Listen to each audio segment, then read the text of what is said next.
From a trail cam in northern Michigan catching something with a wolf's head and claws the size of steak knives, to a creature sprinting across the desert on 2 legs faster than any person should be able to move, and even a close-up of a wolf-like face sneering into a camera with what I can only describe as pure hatred.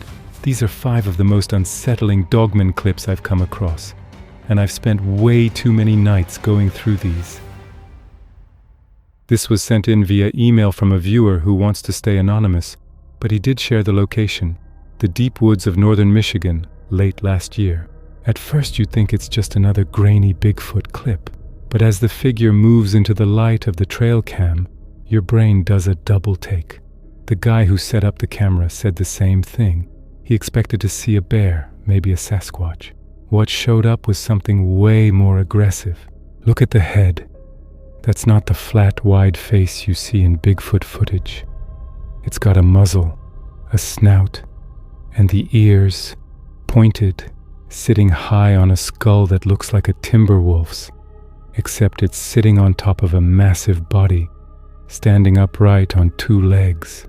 But here's what really got to me: the hands, or the claws, I should say. Long, curved, and they look like they could strip bark off a tree, like peeling a banana. The way this thing carries itself, hunched, heavy, powerful. It doesn't look like it's just walking through the forest. It looks like it owns the place. If you're ever hiking the Manistee National Forest and the woods suddenly go dead quiet, remember this clip. Because whatever this thing is, it's not looking for food. It's looking for anything that doesn't belong. And out there, at night, that's you. This next clip just doesn't sit right, no matter how many times I watch it. The first thing you notice is the size. There's this heavy, muscular bulk in the upper back, almost like a bison's hump, but it's running on 2 legs. Not a human jog, not a bear shuffle. It's a full-on loping sprint, and there's a weight to every stride, like it's slamming into the ground, but it's covering distance faster than any person could, especially in that kind of heat.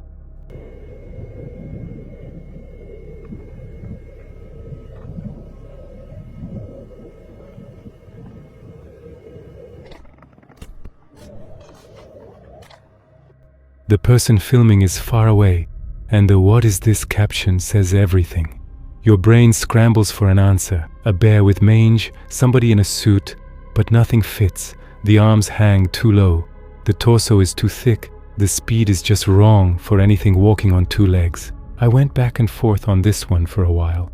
People who live out in those high desert areas have their own stories. Things hiding in caves and brush during the day, only showing themselves when they have to. I'm not saying I buy all of it, but watching that thing tear across open sand with nowhere to hide for miles, it sticks with you. This clip's been going around under the title "The Beast That Walks Between Legends," and once you see it, you get why. Big open field right around twilight, that weird light where your eyes start playing tricks, and then there's this shape. Watch the way it moves. It's not a run, and it's not a gallop. It's this high-stepping, pumping stride. Half the time it looks like it's on all 4s. The other half like it's barely touching the ground.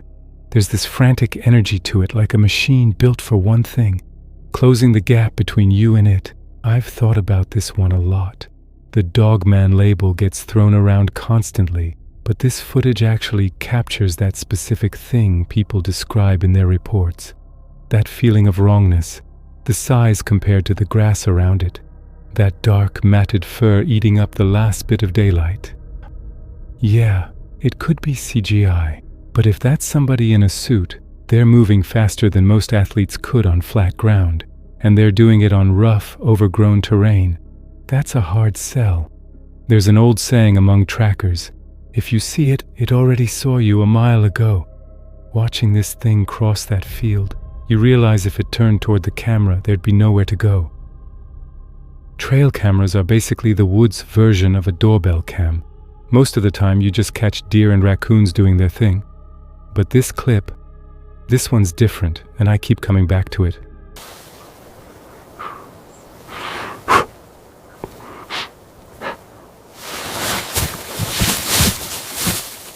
At first your brain says wolf.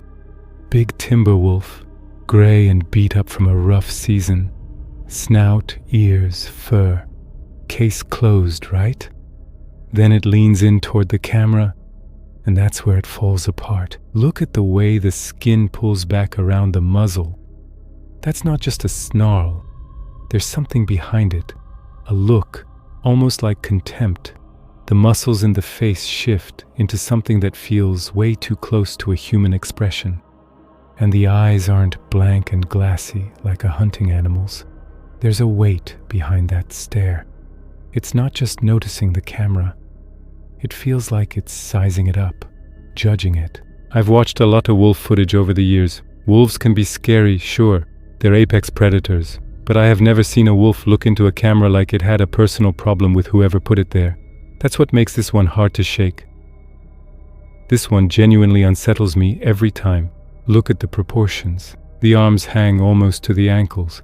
It's got a canine head, pointed ears, long snout, but the body is standing straight up, thin, almost bony, but there's a tension in those limbs that tells you it could close the distance to the camera before you'd even think to run. And here's the part that got under my skin. When it realizes it's being recorded, it doesn't bolt, doesn't drop to all fours. It just turns slow, smooth, almost casual, and walks back into the dark. Keeps that upright posture until the shadows swallow it whole. That walk alone sets off every alarm bell in your body. If it's a suit, whoever made it deserves some kind of award, because the way the fur sits on that frame, the way the light catches those long, bony fingers, it's hard to write off. But for people who track sightings in the Midwest, this isn't new. For hundreds of years, folks in these woods have described exactly this. Something that stands like a man but moves like a wolf. Whatever it is, it looks like it belongs in another time. And the fact that it's just wandering a trail where families walk during the day, that part I can't stop thinking about. So those are 5 clips, 5 separate locations, 5 separate cameras. And the thing that keeps gnawing at me, the thing I can't shake no matter how many times I rewatch them, is how consistent the details are. You've got footage from northern Michigan, from open desert, from overgrown fields, from deep forest. Different terrain, different lighting, different people behind the cameras. But the descriptions line up in ways that random hoaxes just don't. The upright posture, the canine head sitting on a body that has no business standing on 2 legs. The way every single one of these things moves with a kind of purpose, not startled, not confused, not fleeing. Aware, calculating. I personally think that's the detail most people overlook when they first start watching Dogman footage. It's not just that the Dogman looks wrong.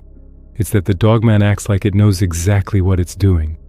And once you start noticing that, it changes everything about how you read these encounters. Because a bear on its hind legs looks confused. A guy in a suit looks stiff. But what you see in these clips, that fluid, deliberate, almost contemptuous movement, that's something else entirely. And it's the same something else in clip after clip after clip from people who've never met each other in states hundreds of miles apart. Now I want to take a step back from the clips themselves and do something I've been wanting to do for a while on this channel. I want to actually dig into the question that sits underneath all of this footage, all these sightings, all these late-night rabbit holes. Not just, is the Dogman real, huh? I think most of you watching this already have your own answer to that.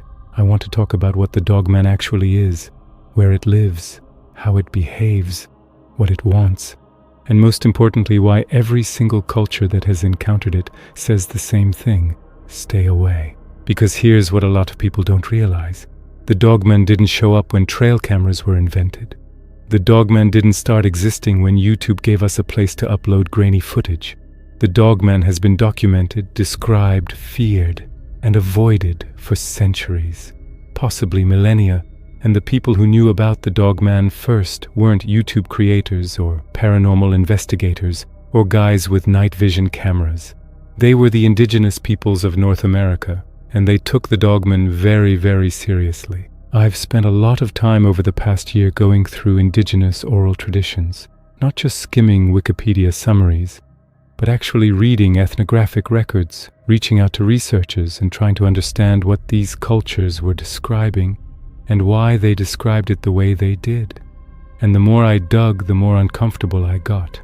Not because the stories were scary, although some of them are, but because the consistency across completely unrelated cultures is hard to explain away. The Ojibwe and Chippewa nations, who have lived across the Great Lakes region for thousands of years, have oral traditions describing upright canine figures that patrolled the deep forests and the boundaries between human territory and wildland.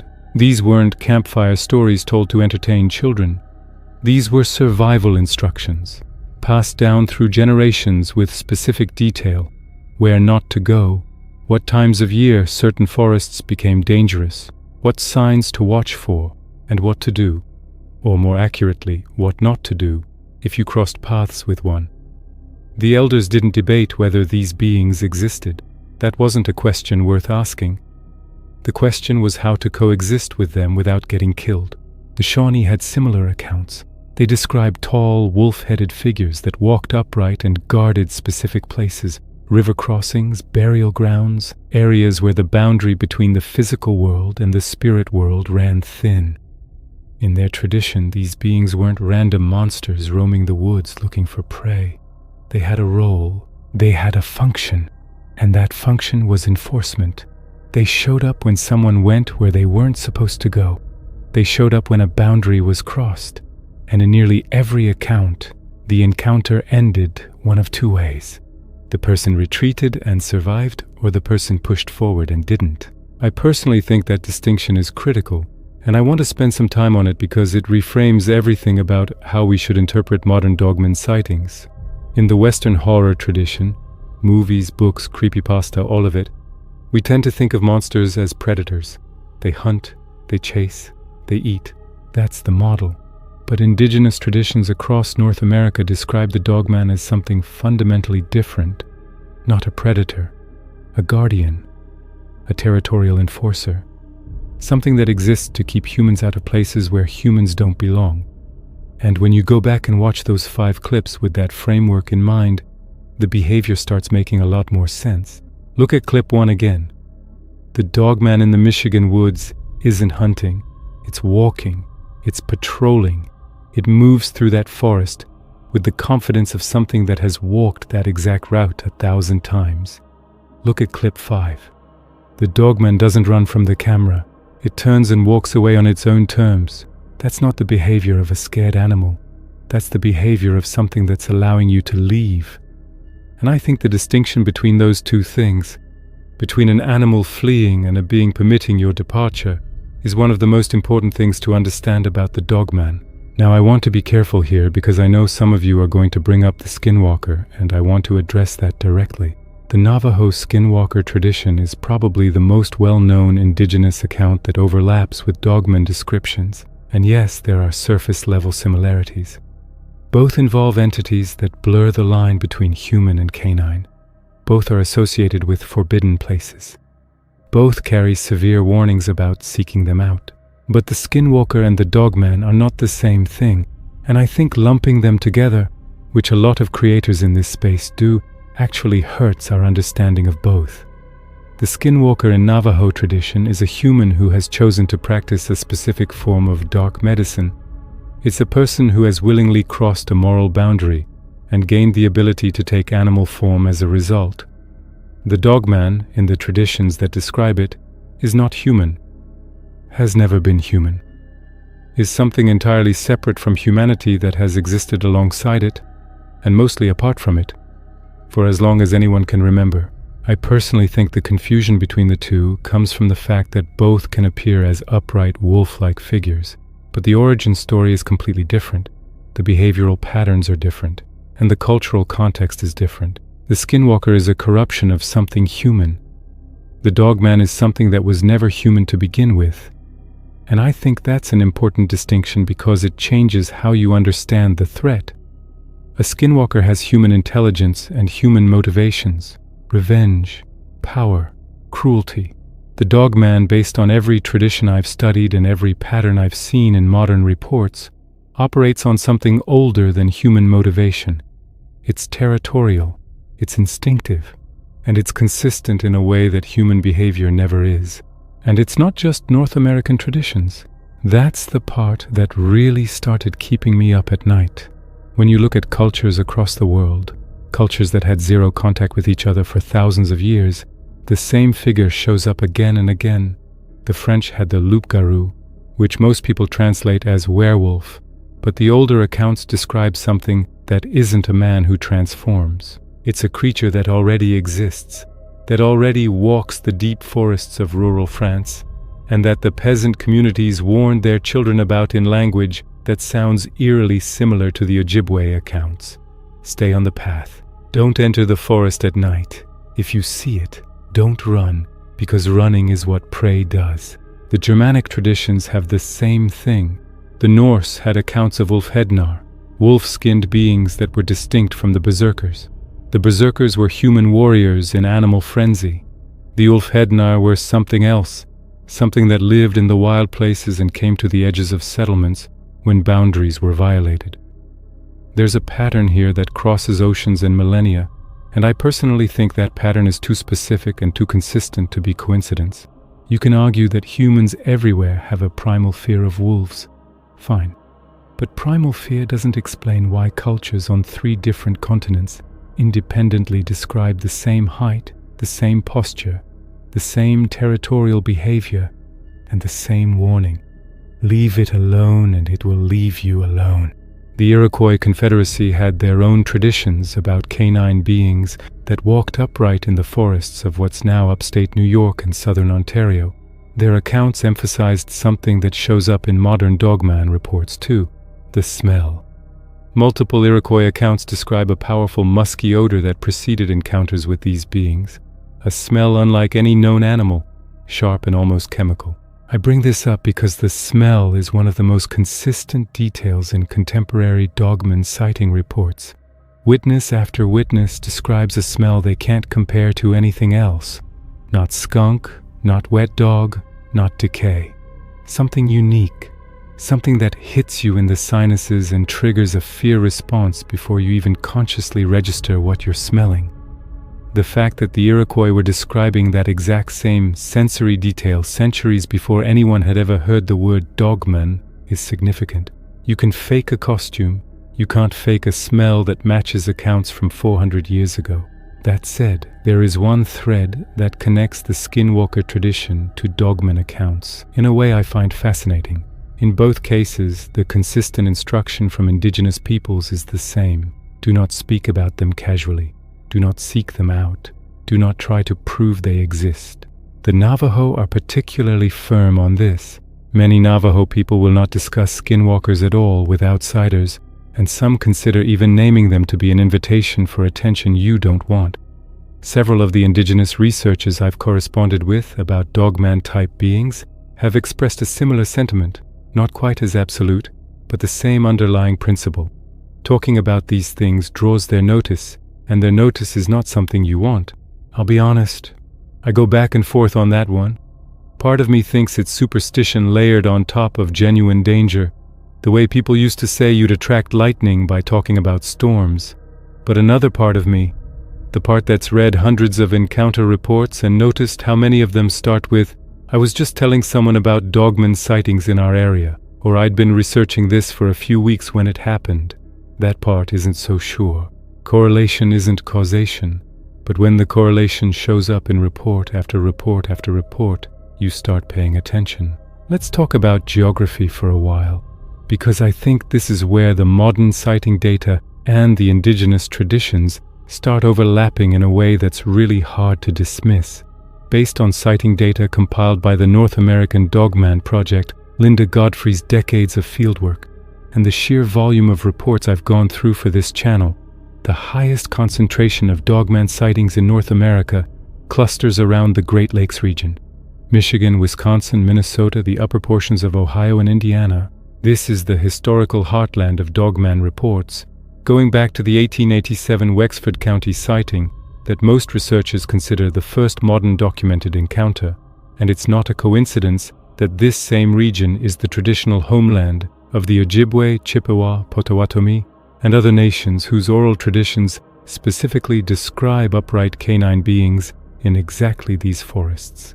But here's where it gets interesting, because as you saw in the clips today, Dogman reports aren't limited to the Midwest. There are consistent accounts from the Appalachian Corridor, Kentucky, West Virginia, Tennessee, the Carolinas. There's a significant cluster in the Pacific Northwest, particularly in Washington and Oregon. There are reports from the desert Southwest, from rural Texas, from the deep pine forests of the South. I've covered encounters on this channel from almost every region of the country, and a lot of you have sent me reports from places I hadn't even considered. So what connects these locations? It's not the type of terrain. You've got dense hardwood forests in Michigan, pine barrens in the south, open desert in the southwest, mountain hollers in Appalachia, rainforest thick canopy in the Pacific Northwest.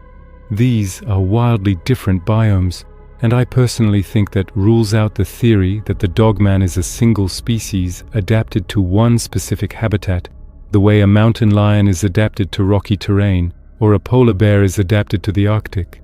If the dogman only existed in one type of environment, the sighting distribution wouldn't look like this. What does connect the locations is something subtler. It's not the type of terrain, it's the type of access. Every dogman hotspot I've mapped shares one characteristic: low human presence, dense forest with limited road access, river valleys far from towns, mountain ridges where cell service doesn't reach, rural properties measured in hundreds of acres, not suburban lots. The dogman doesn't seem to prefer one biome over another. The dogman seems to prefer wherever humans aren't. And when you think about that in the context of the indigenous traditions, the dogman is a boundary keeper, a territorial enforcer that shows up when human presence pushes into spaces it shouldn't. The geographic pattern starts looking less random and more like a map of every place where that boundary is still intact. And here's the part that I think should concern anyone who spends time in these areas. That boundary is shrinking. Every year, trails get extended deeper into backcountry. Hunting camps push further from roads. Housing developments eat into rural acreage that used to be empty. Trail cameras go up in places that haven't seen a human footprint in decades, and every year, the sighting reports tick upward. I'm not saying there are more dogman now than there used to be. I'm saying we're bumping into them more because we keep pushing into their territory. And based on what the indigenous traditions tell us, that's exactly the kind of behavior that triggers encounters. Now let's talk about what I think is the least discussed and most important aspect of dogman research: behavior. Because I can show you clips all day, and we can debate whether each one is real or fake until the sun comes up. But if you take the body of evidence as a whole, the footage, the sighting reports, the indigenous traditions, the physical evidence like tracks and tree structures, a behavioral profile starts to emerge. And I personally think that profile is more convincing than any single piece of footage could ever be. First, the dogman is nocturnal or crepuscular. The overwhelming majority of sightings occur between dusk and dawn, with a heavy concentration in the hours just after full dark. Daytime sightings do exist. Clip 3 from our lineup today appears to be twilight, but they're rare enough to be noteworthy. This matches the indigenous accounts almost exactly. The Ojibwe traditions specifically describe these beings as creatures of the night, most active in the hours when the forest belongs to them and not to us. Whether that's because the dogman has a biological preference for darkness or because it's simply avoiding human contact during peak hours, I don't know. But the pattern is consistent across hundreds of reports. Second, the dogman is territorial, but not randomly aggressive. This is the one that I keep coming back to because it contradicts the Hollywood version of what a monster should be. In the majority of encounter reports I've reviewed, and I've gone through well over 1,000 at this point, the dogman does not initiate a chase. It does not attack unprovoked. What it does is make itself known. It steps into view. It stands at the tree line. It follows at a distance. It watches. And in a significant number of cases, it does something that I find deeply unsettling. It waits for you to react, as if it's testing whether you're going to leave on your own or whether it needs to escalate. The reports where encounters turn violent or truly terrifying almost always share a common trigger. The person didn't leave. They froze, or they moved toward the dogman, or they stayed in the area after receiving what, in hindsight, was clearly a warning. Tree knocks, growls from the darkness. The feeling of being watched so intense it becomes physical. These are all documented warning behaviors in the Dogman encounter literature, and they mirror exactly what the indigenous traditions describe. The Dogman gives you a chance to leave. It might give you 2 or 3 chances, but at some point, if you're still there, the warnings stop and the encounter shifts into something you don't want to experience. I've talked to people who've had that shift happen to them. I'm not going to name them because most of them shared their accounts in confidence, but I will tell you what they have in common. None of them went back, not one. These are hunters who face down bears, military veterans who've been in combat, people who don't scare easily and don't embellish stories. And every single one of them described the same thing, a moment where the Dogman stopped being a distant shape in the tree line and became something immediate and present and close enough that they could smell it, hear it breathing, feel its weight shifting the air around them. And every single one of them said the same thing about that moment. They knew, with a certainty that went beyond thought, that they were being allowed to leave, that the Dogman was making a choice not to kill them, and that the choice could go the other way at any second. Third, and this is the one that makes skeptics the most uncomfortable, the Dogman appears to be intelligent, not just animal smart, not just predator cunning, intelligent in a way that doesn't fit neatly into our understanding of what animals are capable of. The coordinated behavior I described in clip 5, the way the Dogman assessed the camera, made a decision, and withdrew on its own terms, that's not instinct, that's problem solving. The reports of Dogmen using terrain to its advantage, circling to cut off escape routes, appearing at locations where a person would have to pass through rather than where they currently were. These suggest anticipation, planning, an understanding of human behavior that goes beyond what we typically attribute to wildlife. There's another behavioral element I want to address because it comes up in encounter after encounter, and I don't think it gets the attention it deserves. The sound, or more accurately, the sounds. Witnesses consistently report 2 distinct vocalizations associated with Dogman encounters. The first is a growl, but not a dog growl, not a bear growl, not anything you'd hear at a zoo. People describe it as deep enough to feel in your chest cavity, almost subsonic, like standing next to a running diesel engine. Several witnesses have told me their vision actually vibrated, that the sound was so low and so powerful it affected their eyesight. The second vocalization is harder to describe. It's been called a howl, a scream, a bark, and none of those words capture it. The closest I've come to a consensus description is this. Imagine a wolf howl filtered through a human vocal range with an emotional quality that sounds like anger, not pain, not alarm, anger, directed, specific anger at your presence. And then there's the feeling. This one is going to sound subjective, and I know skeptics will dismiss it, but I'm going to talk about it anyway because it shows up in too many reports to ignore. A significant percentage of Dogman witnesses describe experiencing an overwhelming sense of dread, not just fear, but a crushing, almost paralyzing conviction that they are about to die, that begins before they see or hear anything, before the visual sighting, before the growl, before the smell.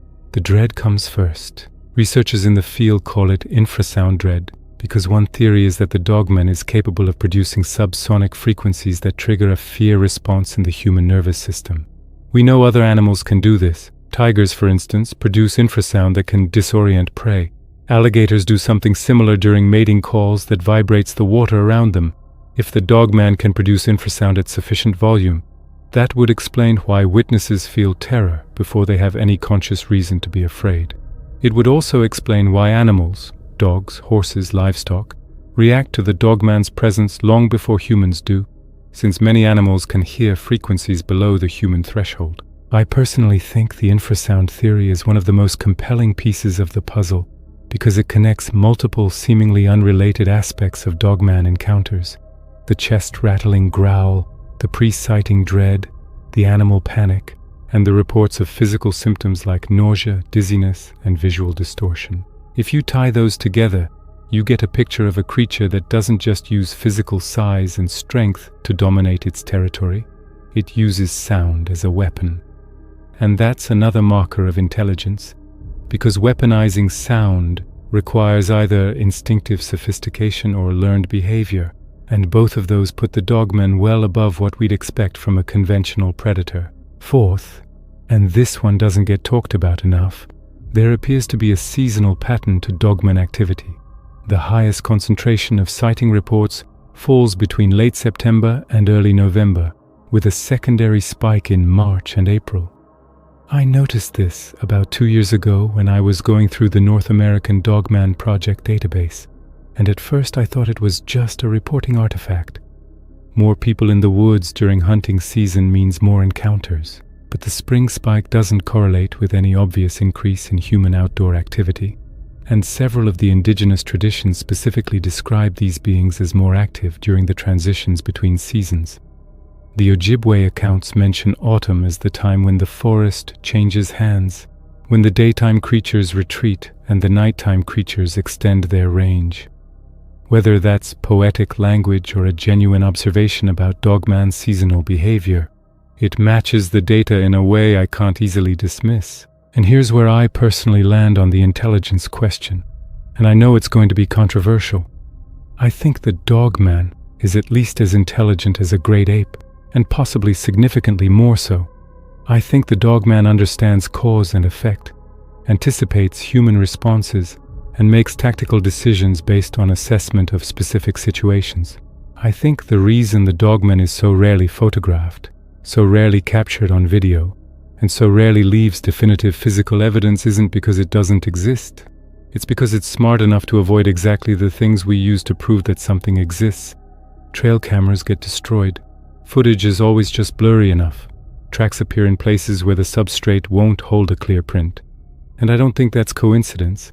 I think it's evasion by a being that understands what cameras are and what footprints mean.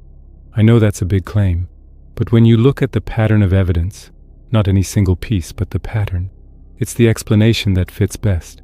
Let me talk about something that doesn't get discussed enough in this space: the physical evidence. I know footage gets all the attention. Clips go viral, comment sections light up, and everyone argues about CGI and camera angles. But there's a body of physical evidence associated with Dogman sightings that I think deserves a lot more scrutiny than it gets. Tracks, first of all. Dogman tracks are distinct from wolf tracks, bear tracks, and human tracks in ways that are consistent across reports from multiple states. The typical Dogman track shows a canine foot structure, pad and claw marks, but at a scale that doesn't match any known North American canid. We're talking 12 to 16 inches in length, with claw impressions that dig deeper than any wolf's. In some cases, the stride length between tracks indicates a bipedal gait with a step distance of 4 to 6 feet, which is physically impossible for a wolf and would require a creature of significant height and leg length. Linda Godfrey has documented several track casts that fit this description, and the proportions are consistent across finds separated by years and hundreds of miles. Then there are tree structures. This is one that I actually didn't take seriously for a long time. A lot of you have asked me about it in comments, and I'll admit I was dismissive at first. But the more I looked into it, the more I had to admit there's something going on. In areas with high Dogman activity, particularly in Michigan and Wisconsin, researchers have documented trees that have been twisted, bent, or broken in patterns that don't match wind damage, beaver activity, or any other natural explanation. Some of these trees are 6 to 8 inches in diameter, green and living, snapped at heights of 5 to 7 feet off the ground.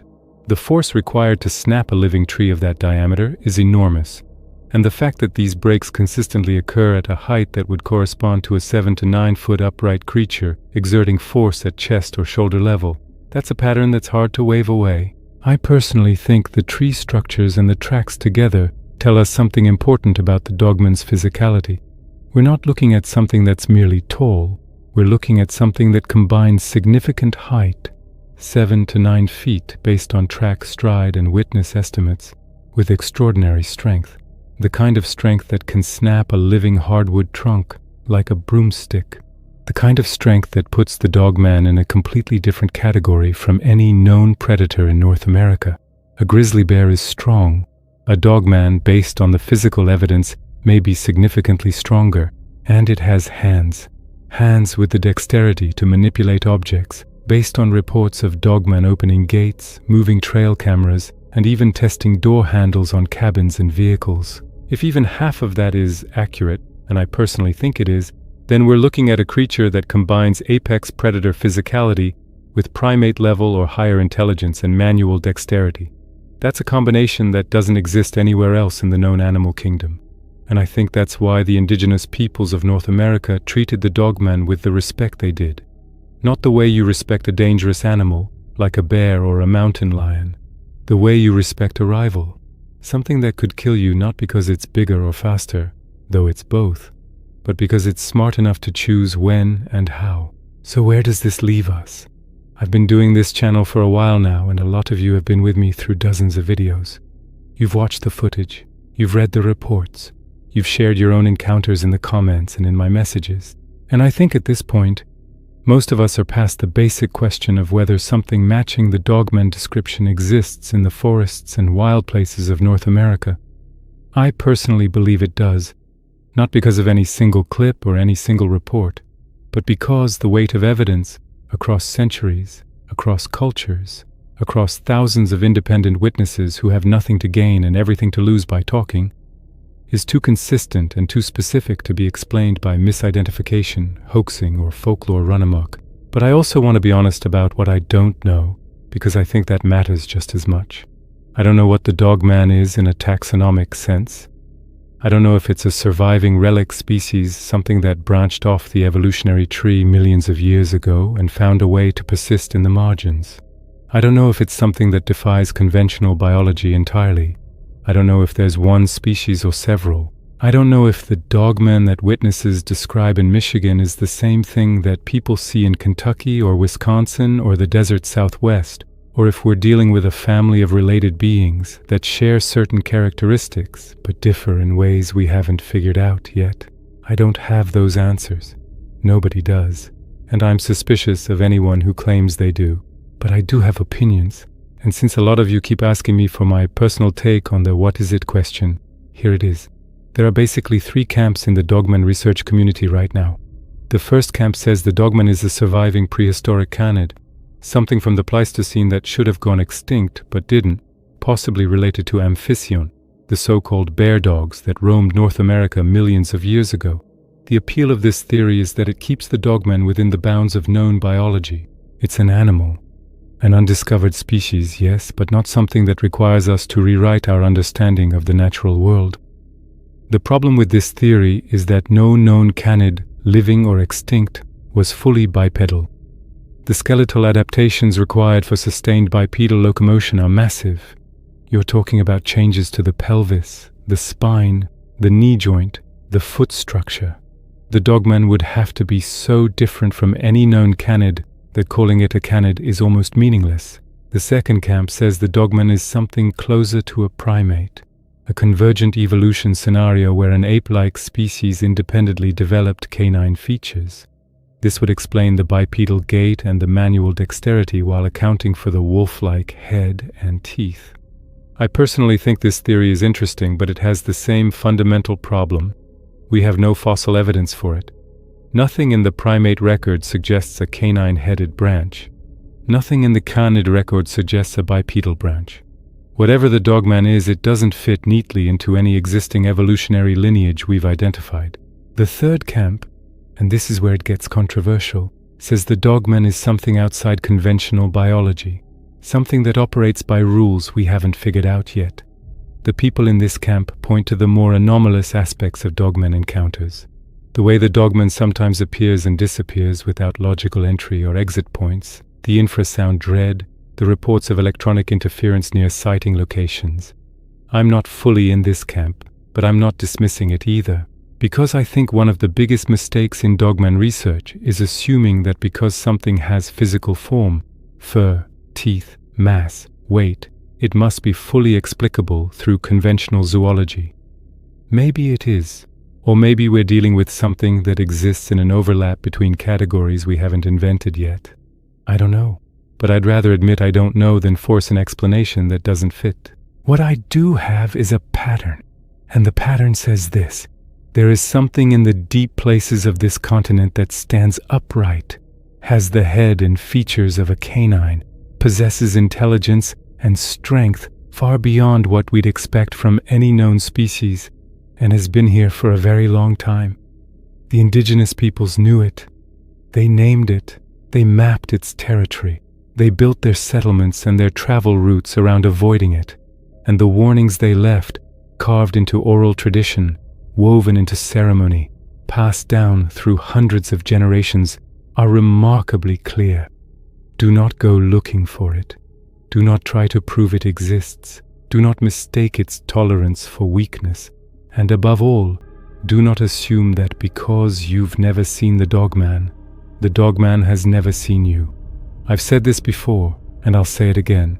If you spend time in the woods, if you hike, if you hunt, if you camp, if you run trail cameras on rural property, I am not telling you to be afraid. Fear makes you stupid, and stupid gets you hurt.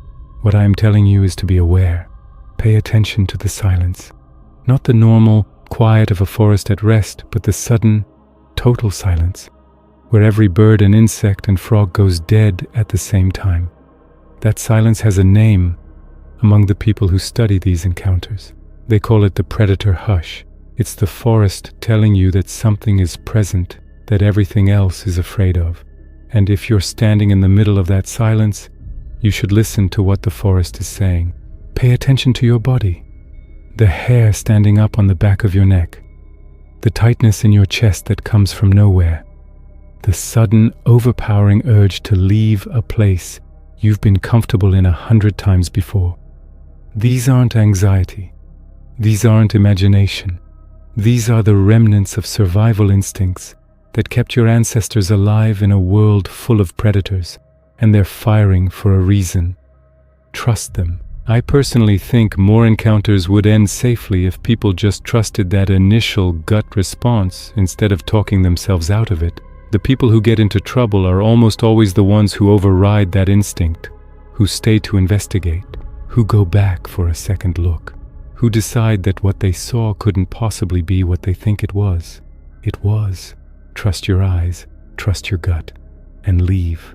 I think about the indigenous warnings a lot. Not just as research material for this channel, but personally, because I spend a lot of time in the woods. I drive back roads at night. I visit locations where sightings have been reported. And I'd be lying if I said the things I've learned over the past few years haven't changed how I move through those places. I'm more careful now. I pay more attention. I don't stay in certain places after dark the way I used to, and I notice things I probably would have missed before. The sudden quiet, the feeling of weight in the air, the sense that something just beyond the tree line is watching and waiting to see what I do next. Maybe that's just my mind playing tricks on me. Maybe researching this stuff for as long as I have has made me see patterns where there are none. That's possible. I'll own that possibility. But the Ojibwe elders didn't think they were imagining things. The Shawnee warriors who avoided specific stretches of forest didn't think they were being paranoid. The hundreds of modern witnesses who've contacted me with their accounts, shaking some of them even years after the encounter, they don't think they imagined it either. And at a certain point you have to decide whether 1,000 people across 5 centuries are all wrong, or whether there's something out there that our maps don't show and our science hasn't catalogued. I know where I land on that. I think the maps are incomplete. I think the forests of North America hold things we haven't officially acknowledged. And I think the Dogman, whatever it is, wherever it came from, however long it's been here, is one of those things. Not a myth, not a misidentification, not a hoax.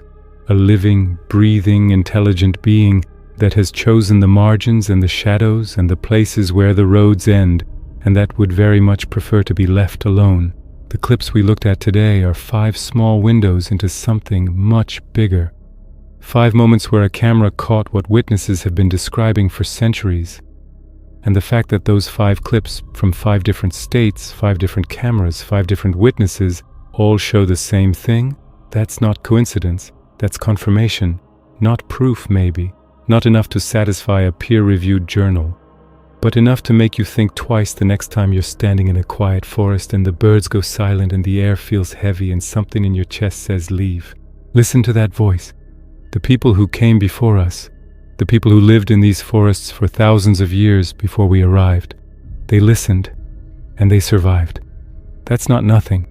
That might be everything. For more stories like this, consider subscribing, and if you've seen something out there, in the woods, on the road, anywhere, drop it in the comments or send me a message. I read every single one. Thanks for watching.